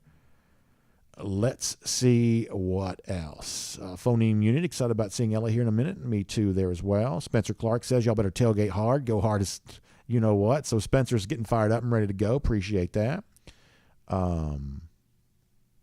Let's see what else. James F. said the countdown says just 1 day away. You always love it when it gets there. You start, way, year away, and you sort of climb it down day after day after day after day, and boy, you love it. And you're finally here. Quinn asking about tonight's high school game. So I'm actually back in my hometown tonight, Gainesville, Georgia. I didn't go to Gainesville High School, but I am from Gainesville, Georgia. And we're going to be there at City Park, Bobby Gruen Field, as Gainesville hosts North Forsyth. This is a terrific, essentially a region championship showdown between these two teams. And it's going to be a great game. Myself, Rusty Manziel, and McCall on that. Obviously, Gainesville's got Josh Niblett, the first-year coach, who's come over from Hoover. So he's, won state championships galore in Alabama, and now he's here in the state of Georgia. So we're excited about that. And North Forsyth has been on a really big tear here late there as well. So that's pretty funny stuff, pretty good stuff. Somebody said BA's best line of the day, Bow and 4. Yeah, I don't know that I actually invented that. I think that's been used before me, but yeah, there you go. Eugene Wallace calling for a 52-7 big dog win. Eugene, I'd love that. I'd be all about that for sure. The other thing is, not that you want to get greedy, of course, but around here sometimes we can't help ourselves. Florida hasn't been shut out since 1987. And Georgia almost got it in 2017. Almost got it. Can you imagine what it would be like to do that tomorrow? Listen, so you can't get too greedy and just be thankful with a big win and kind of come back in here and, declare victory. But, boy, if you're thinking about big, heady things, that is certainly something to consider there on that. Spencer Clark also referencing the fact that I said Kodak Black. But he is a Florida guy, right? Like, he's a big Gator. That's their big celebrity fan. Am I right about that? I feel like I do know that. Jonathan Aaron says 42-3 for the good guys. We make sure the Gators lose all faith and don't make a bowl game. I'd love that too. Yeah, keep them home for Christmas. I wouldn't mind that for sure. Colby says, what are my kids dressing up for as Halloween? So my son is like some scary thing, and it's not like it's not IP that I'm familiar with. I think it must be something from like a video game or something, but it's like this sort of like scary pumpkin head type costume, mask with like this. Like this is probably the first time I think he's ever been a scary thing for Halloween, but he kind of wanted to do that. So he's like a scary thing, which is obviously a fun part of Halloween. And my daughter, I don't even really know what to describe what she is, but it's like very sort of diva'd out. It's like other night we went to this like Halloween event, so she had her costume on. It's like this fancy dress, and it kind of has like this like light up stuff, and she had these sunglasses on, and she had her hair all done up. So my daughter who's 7 just sort of uses Halloween as a time to sort of just dress in like the fanciest clothes that she can wear. You know, we don't typically wear makeup, things like that. So she's just, you know, makeup and big hair and all that kind of stuff. So she's kind of into all that right now. Let's see what else. Is Ella ready to go? Okay, Ella's coming up here in just a moment. We'll have her from Atlanta News First. And I think Ella may have some concerns to share about this weather coming up on Saturday. So obviously that's a big deal for the cocktail party. So we'll talk to her more about that here in a moment. Carter Evans says when it comes to Halloween, the Gators are dressing up as a decent team. Talks about to rip that mask right off. Yeah, you better believe that's going to be revealed as the fraud that it is on Saturday. Carter, that's very well said for sure. Jack Marino says, I got my bet locked in early. Georgia minus 22.5 right there. So feeling good about that. So Ella is ready to go, and we're going to get her let in here, and we'll see if we can get rolling on that. Do we have Ella? All right, we're having it. So she said that she actually reached out. She said that she was trying to be let into the thing here. So she was trying to be let in. Do we have her? Okay. All right. So I'm not quite sure what's going on. Is she back? All right, well, welcome in Ella Dorsey here from Atlanta News First. Always fun to have her on, and obviously it's a big weekend for Georgia, and it's one in which I think weather is maybe sort of growing as a concern, has the potential to be a factor here on all of that, and obviously Ella is a terrific meteorologist helping us make sense of all of that, so she joins us here as part of our R.S. Andrews cool down right now. Ella, I also saw you on social media earlier this morning, get your purple on in honor of your Ravens, who got a win on Thursday night, last night, against the Tampa Bay Bucks. We love watching Tom lose, don't we? Yeah. We all love watching Tom lose. I was about to say that. That's the one thing we have common ground on is like, hey, I'm always happy to see Tom Brady go down. So I would be more than happy to root for your Ravens last night. And by the way, because of that, the Atlanta Falcons now stand on top of the NFC South. Not a winning record, but they are on top of the division here at the moment. Wow. I didn't even realize that. That's fantastic. I think and that's also true. We play the Falcons later on in the season. For all of you guys who don't know, I'm from Baltimore, so I'm a huge Ravens fan. I have been struggling with Lamar this season. He has so much talent, but hasn't been able to get it done. So last night, seeing him really perform in the second half was fantastic. I'm excited about the potential. It's cool. It's a great time for the NFL because there's the Bills and the Chiefs, but there's no real like Patriots dynamite team that is going to go to the Super Bowl every single year. You know what I mean? So it's kind of all up in the air. Any team can win every week. And so it's actually a really fun time to watch NFL football. And that's kind of how it is with college football a little bit right now. Like, who would have thought at the beginning of the season that Tennessee would be as good as they are? It's been amazing. And we haven't had a chance, by the way, Brandon, to talk since the last time we met, and you knew I was going to give you grief about this. That's right. You called it. I told you that game was going to go down like that. You really did. I give you full credit. You called that, and it was a great game to watch, and you were right on top of all of that indeed, and it sets up a huge game for Georgia next Saturday against those Vols, but of course there's business to be taken care of against Florida on Saturday. I'm curious, I know you're busy, you got a lot going on. Have you attended the Georgia-Florida game? Is that the kind of thing that you got a chance to do, whether it be back in your student days or in recent years? How much Jacksonville have you been a part of for this game? Just a whole lot of St. Simon's when I was in school. We went down to Georgia, Florida every single year. That was when Frat Beach was still a thing, which is probably really bad for the environment, but a really fantastic time. I know the locals hated it. The locals hated it. I know that. They kind of cracked down on that a few years ago, didn't they? But if you haven't ever gone to the Frat Beach, it was a good time, okay? For sure. Yeah, I went to Georgia, Florida all 5 years that I was in school. I did a little victory lap and had a little fifth fifth year. As all the good ones do, by the way. As all the good ones do. You got to find a way to enjoy it. You know what? I was thinking, I had Hope Scholarship, but I was like, Mom, this is going to cost you like $600. So can we just please let me just do one more semester? That is a smart decision. With the Georgia, Florida, it's fantastic. I think there's a lot more people now that would like it to be more of a Athens to Gainesville type switch up. Yeah. Like, I don't think many people nowadays really agree with going to Jacksonville, which at the time when I was in school, I loved going down there because it was like a little beach trip. But now that I'm out of school, I would love to have Florida come to Athens every other year. Well, it seems like that's kind of growing in popularity, as you said, the idea of you'd play home and home. But as long as I can fight to keep the cocktail party, I just kind of want to do it. Here's my thing, Ella. It's like, and I'm at a stage in my life now where I don't get to go for very long. Like I'm going to be at the game for like 24 hours. This is not like a full weekend celebration for me the way it would have been years ago. Yeah. But nonetheless, like who wouldn't want to go to the beach in October, right? I mean, like that in itself is all you really need to know. Whether it's St. Simon's or Amelia Island or even like some of the people who go to like Jacksonville Beach, like who wouldn't want to be, beautiful weather, perfect conditions, maybe not Saturday, but generally speaking, like who wouldn't want to have that as a part of their weekend's worth of enjoyment? So if we can hold on to the cocktail party a little bit longer, that's what I'm going to fight to do. You're going to hold on to it. Okay. I'm glad to know your stance. And usually the weather is fantastic. Like usually it's crisp and cool in the morning and lots of sunshine. It's not going to be that way this weekend. So for all of the fans going down, here's the good news. I've been looking at the models. I don't think it's going to rain. Okay. So that is the good news. There's some showers in the area right now, and there probably is going to be showers in the vicinity and off the coast. But it doesn't look like it's going to rain in Jacksonville. So that is the good news. If you are in St. Simon's, you may see a little shower activity early on Saturday morning.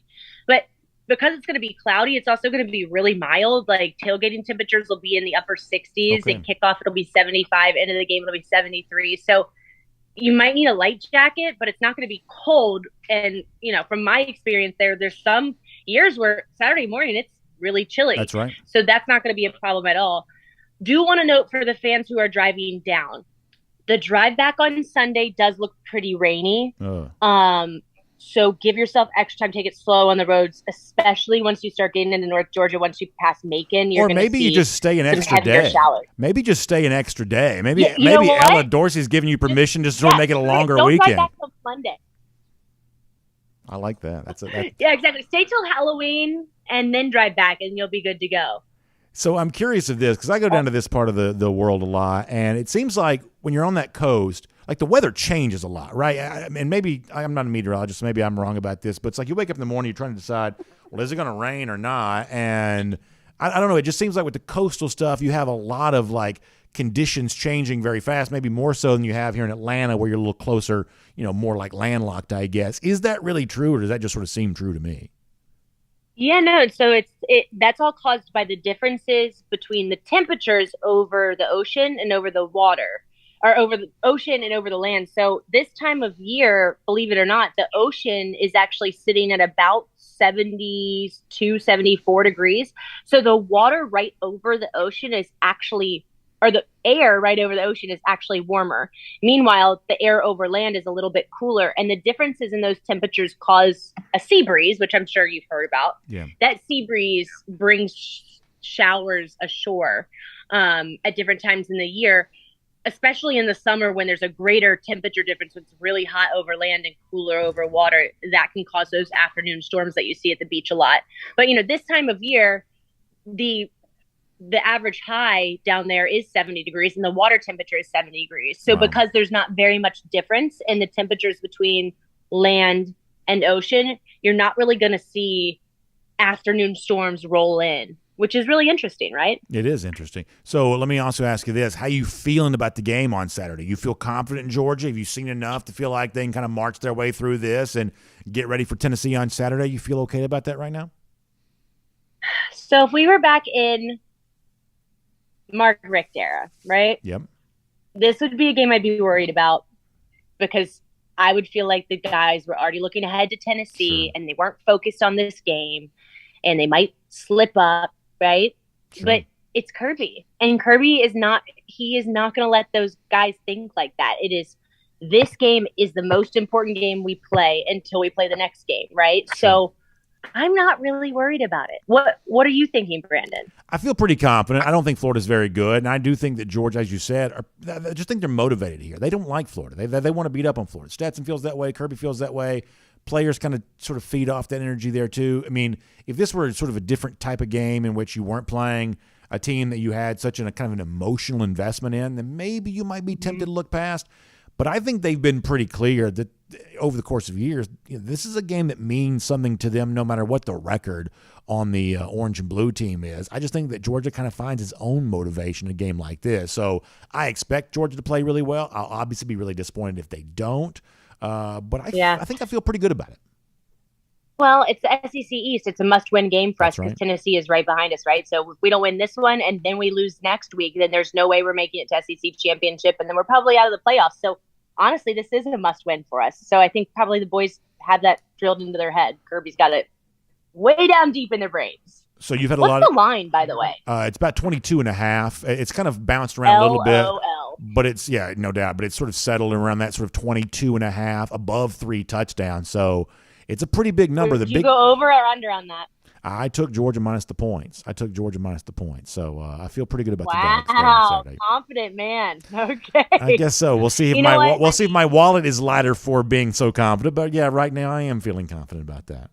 Well, I mean, what didn't they beat the line? They in the Vandy game, which was like negative. What was it, minus 41? And it was high. It was in the 30s. Yeah. So they covered the big and number. They got it ended up being like 58-0. That's so exactly right. Yeah. We'll see. It's exciting. It's I think any one of my dog friends, my UGA grads friends can talk about is next weekend in Athens and how electric it's going to be. So I think as soon as we get through this game, which is usually one of the most fun games of the year, it's really great that this is a great game and this is going to be really fun. No Everyone doubt. has plans for Georgia, Florida, but then everyone's like, oh my God, next weekend, right? We have reached that great. very, very fun stretch of the season. Before we say goodbye to you, you got a lot of new stuff going on. Atlanta News First, the rollout of that brand new studio there as well. Looks great. How much fun are y'all having? And if folks want to check it out for themselves and see what Atlanta News First is all about, how can they find more of you throughout the week? We have so much fun on the morning show. The new studio is fantastic. It's much bigger. It's new technology. I'm on every morning on Atlanta News First, which is channel 46 from 4:30 to 7 a.m. I know that's early. And then 9 to 10 a.m., which is a little bit later. So if you are a later riser, that 9 to 10 a.m. show is a lot of fun. We have some really great guests on. We had a bunch of the characters from Netherworld in today, and they were scaring us all morning long. One of them did weather with me. Wow. It was really fun. So, yeah, we get some good guests on there. We preview good food all around North Georgia. So check it out. We certainly will indeed. It's great to have you back, Ella. Hope you enjoy the game this weekend and have just a great weekend on top of that. And then we'll talk to you next week about, as you said, one of the biggest home games for Georgia in a very, very long time against Tennessee. But we'll take care of business against the lousy, stinking Gators first. So thanks for being here, and we'll talk to you soon.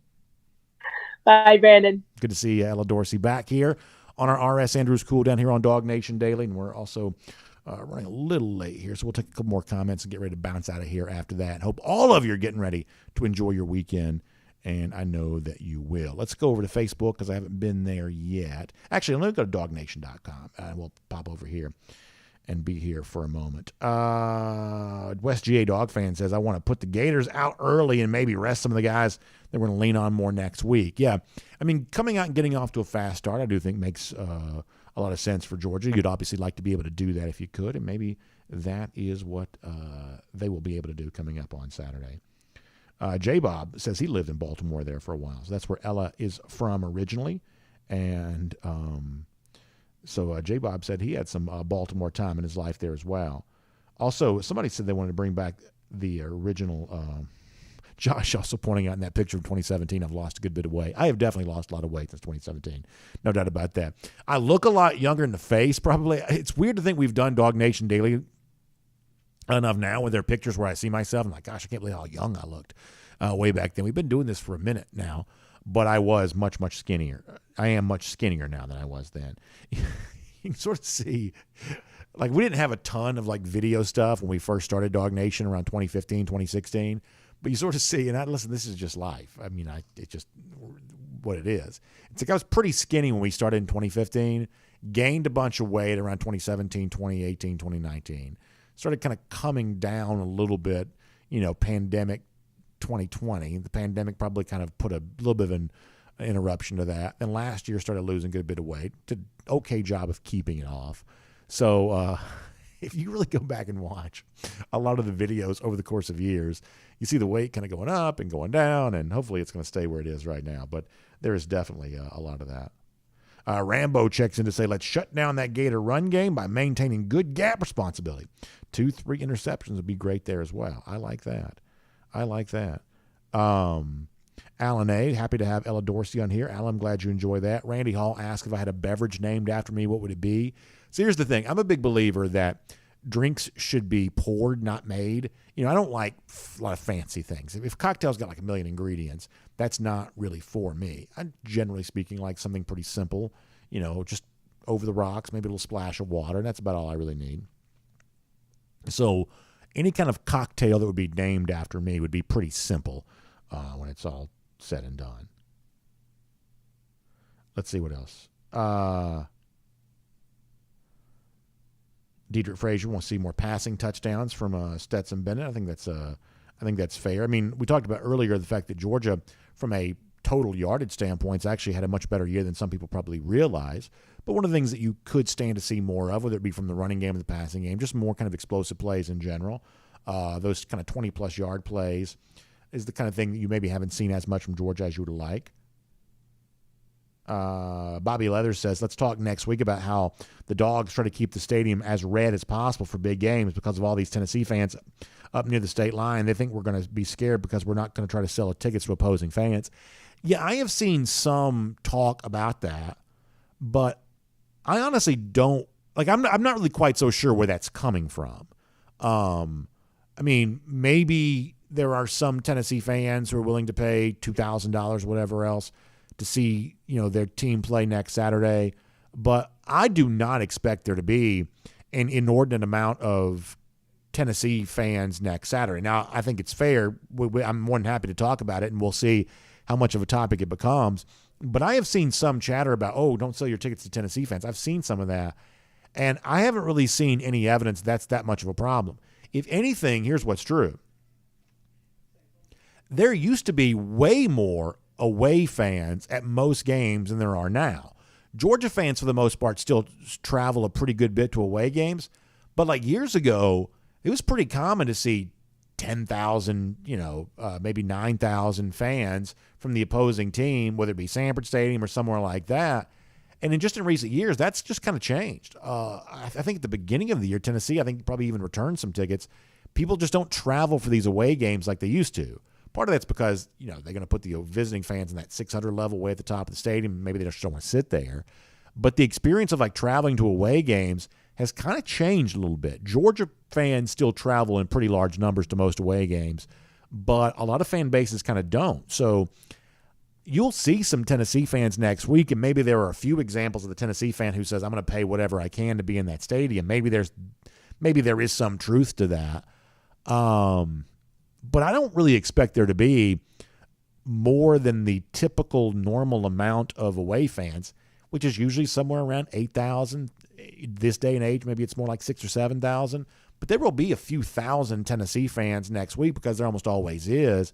But I haven't gotten any indication it's going to be more than that. And if you do, I'd like to hear about that. I think one of the bigger questions, though, is that this is by far and away the most expensive ticket I've ever seen for a Georgia home game, I think. Some of y'all may say 2015 Bama was more expensive or something like that. I don't know. But it's about as expensive as I can ever remember for a Georgia home game. I guess my question would be, do these ticket prices hold? Because it's one thing to kind of price it at $8 gazillion when you're still several weeks from the game. You have every right to sort of see how much you can get for it. But as it gets closer to the game, some of these really expensive tickets that are not selling, do we see prices start to come down a bit? Because, I mean, a lot of you kind of, and I'm like this, like I'll be at the game going to the press box, but my family, my wife, my kids, they want to come to the game, but at $1,000 a ticket, that's not happening. That's not happening at $1,000 ticket. I can just tell you that right now. So I do think it kind of becomes one of these things that some of you are kind of like in the same situation my family is, where it's like the ticket market either going up or going down determines do you go to the game or not. That there's a certain price that you would go to the game, but as long as that market stays above that price, it is Section HD and watching it from home. Like my wife always kind of like sort of satisfies and placates my kids. If they don't get to go to the game, they'll do a game watching party at home. They'll bring some friends over and have some, a little bit of extra food spread or something like that. And so they'll do some of that kind of stuff. But so the bottom line is that's what I'm kind of curious about. Are the tickets going to stay as expensive as they have been? Chad Buchanan says the top two traveling fan bases are Georgia and Ohio State. I would believe that. I'd believe that. Let's see what else.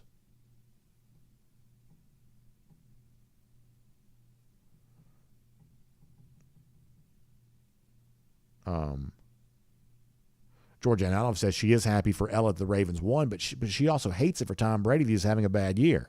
I'm sure his mind's not completely on football since he's having marital problems. Yeah, it's been a little bit of a weird run for Brady lately, Georgia, and you're right about that, but interesting to hear that you are a fan of Tom's. Real Firm Regency checking in on Arian Smith. My hope is that Arian Smith plays a lot on Saturday. I'm hoping that's the case. Jacob O'Neill asked what game we're calling tonight. So it's Gainesville North Forsyth tonight. Fun game from City Park, Bobby Gruen Field for that region championship there in the 6A classification. All right. Last comments. We got to get ready to go. Steve Schaffini bringing back some Baltimore history with Edgar Allan Poe. I didn't know that. That's interesting. I knew he's from Baltimore, but didn't know that part of the story. Let's see what else. Back on YouTube, and then we're getting ready to wrap up for today. Paul Moon says Brady's having marital problems because he's playing football again. The two are related. Yeah, I guess, I don't follow celebrity news very much, but I guess Giselle did not want him to play football. Is that right? Frank Patterson, this is very interesting. This is very inside baseball. Very inside baseball. But Frank said, well, my boss allowed me to bring back the McDonald's fries bag for next week. And he also says my drink at Marlowe should be called the Chortle, which is not a bad idea. I don't think the fries are coming back. So, because I had asked for special permission to put the national championship Coke bottle on here. We're giving Coke free advertising, but by now y'all know what Coke is. So I guess their brand is well established before we put it here. And so I said, hey, do you mind if I put the Coke bottle next to Eddie? And what the boss specifically said was, I don't mind you doing that, but I don't want it to look like, a yard sale the way that it used to. And he cited the McDonald's bag specifically as something that he didn't like. So I don't get told, thankfully, no a ton. I have a pretty accommodating workplace here. But I was told no on the McDonald's bag. So there you go. I guess the McDonald's bag is not coming back. For sure. Lesko says, I'm still on board for the tattoo if y'all are willing to accommodate 2 game tickets. So which game do you want, Lesko? We'll see if we can figure this out. Because I'd like to help you out if we could, but obviously that's going to have to come from somebody else's budget other than my own. So we'll see if we can figure that out. Lesko, let's talk about that. That'd be awesome. And first of all, I certainly appreciate the fact that you would do this. Lesko, you are certainly one of our favorites for sure. Bill checking in to say that he's on I-16 going towards the coast. He says, watch out for speed traps. Yeah, they're out there. I mean, listen, I remember one time, and listen, I love St. Simons. I love it. And I know the municipal authorities, they got to do their part to kind of keep that island pristine the way that it is. I'm talking about one year, right when you drove across the bridge, I mean, it was like roadblock central, you just come into town and they were waiting for you. Thankfully, they didn't get me, but I've gotten 8 million speeding tickets over the years driving to all these games. So y'all be careful. Y'all be careful. Y'all be careful for sure. James F. on the subject of Brenton Cox. Yeah, he's always a fun one to consider on the other side there. All right, we got to go. Thanks for being here, y'all. It is crazy late. Whoa, boy, it's late. All right, so getting ready for it. Cocktail party on Saturday. Looking forward to that. We'll see you there before the game with the Jacksonville Bulldog Club, after the game for the Dog Nation post-game show presented by the UGA Bookstore. Back here on Monday. Feeling great about being a Gator hater. Who knows? I may wear this shirt. Somebody said I wore this shirt 2 days in a row, which I did. I may wear this shirt for a third consecutive show day anyway, coming up on Monday. We'll see about that. Y'all have a great weekend. Be loud, be proud, wherever you are, and we will talk to you next time. RS Andrews Cool Down. Find them online, rsandrews.com, for your air conditioning, heating, plumbing, and electric needs. They show up on time. They do the work that's promised, the price that's promised. You can trust them on that. Water heater, if it goes out, they'll replace it for you, maybe even the same day. So they'll keep you nice and warm and clean with the showers, even on a weekend like this when you want to stay focused on football. So our friends at RS Andrews can help you out with all of that. We will see you back here Monday for DawgNation Daily, presented by Kroger. Look forward to talking to you then.